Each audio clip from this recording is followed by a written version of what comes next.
Hi, everyone. I am Linda Welbrock, the founder of Leading Women Entrepreneurs and the Force for Change Awards here in New Jersey. And we have such a special guest today that I am incredibly honored to interview him and to recognize as a 2021 Force for Change honoree. Welcome, Dennis Wilson, the president and CEO of Delta Dental.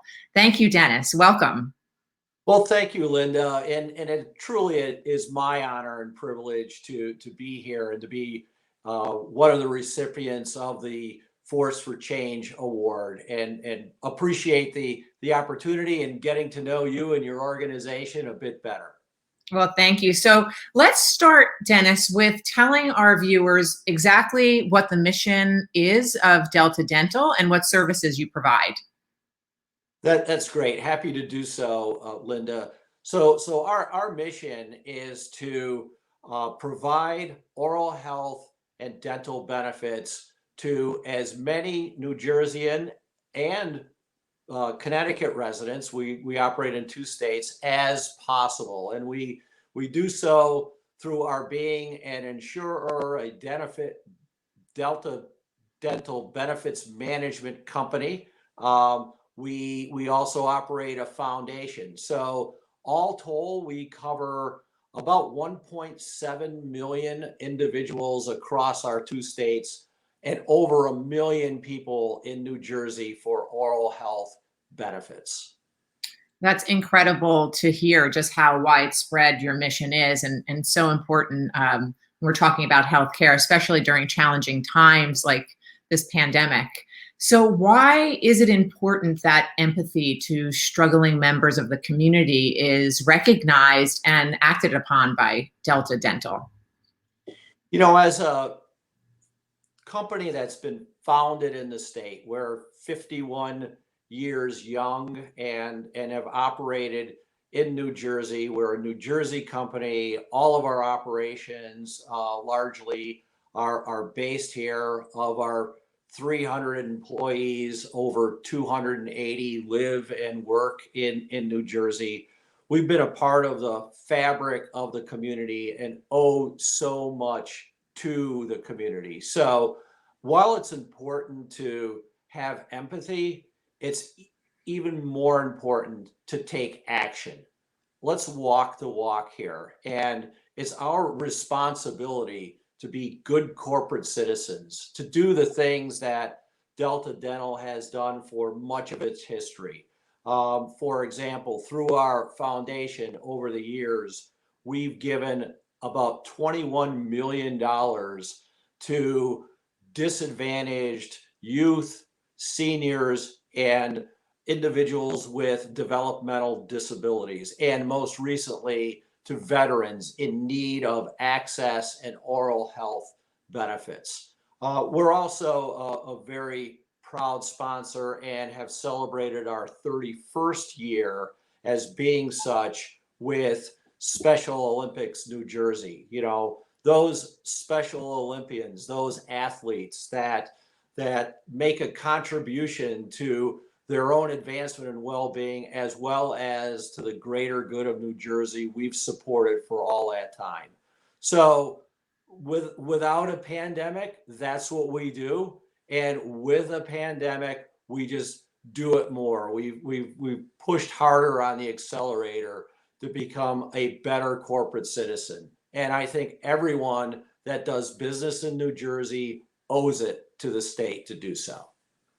Well, you have certainly been a true example of what other leaders should emulate. And thank you for being a conscious leader that is leading with compassion, because, you know, if we all led from that space, the world would only be a better and better place. So thank you for that.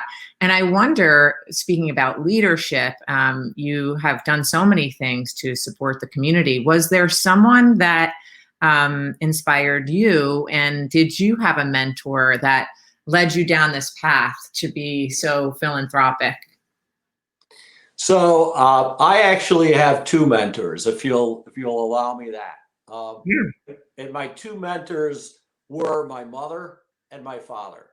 Both born, in the early 1920s, and I'm uh, flipping over the card on my age, perhaps, but born during that era, lived their youth through the Great Depression. My father went off to war, became a decorated war hero in the Battle of the Bulge, and history will tell us what that was and what it resulted in.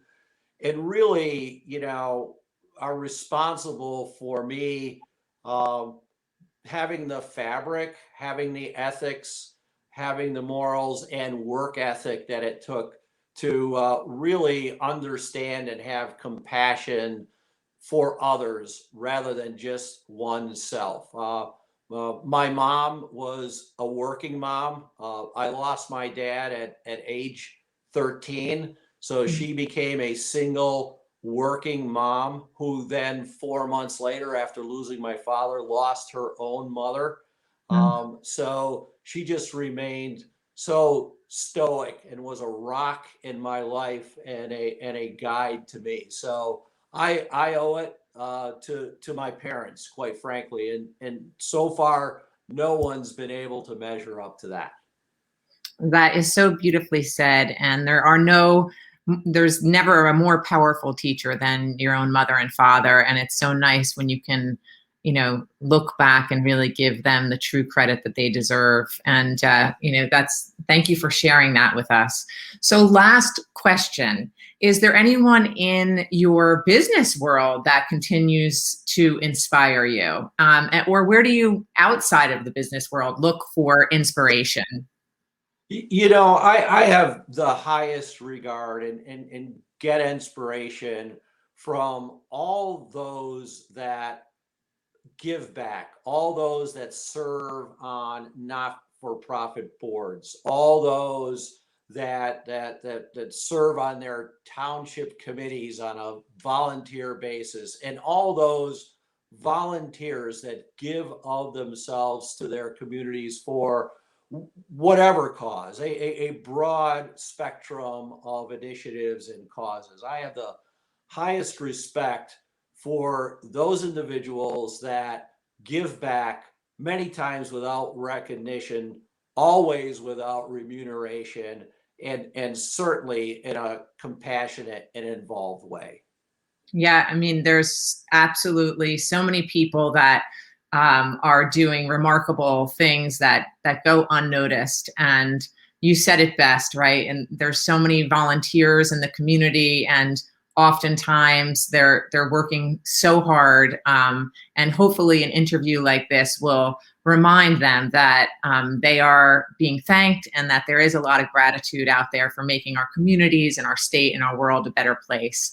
Just like you, Dennis, we are so honored to have you in the class of 2021 Force for Change honorees. And we can't wait to celebrate and recognize you and Delta Dental on November 8th. And again, thank you for your time today, and can't wait to see you at the event. Thank you, Linda. I look forward to it as well. It was great being here. Great.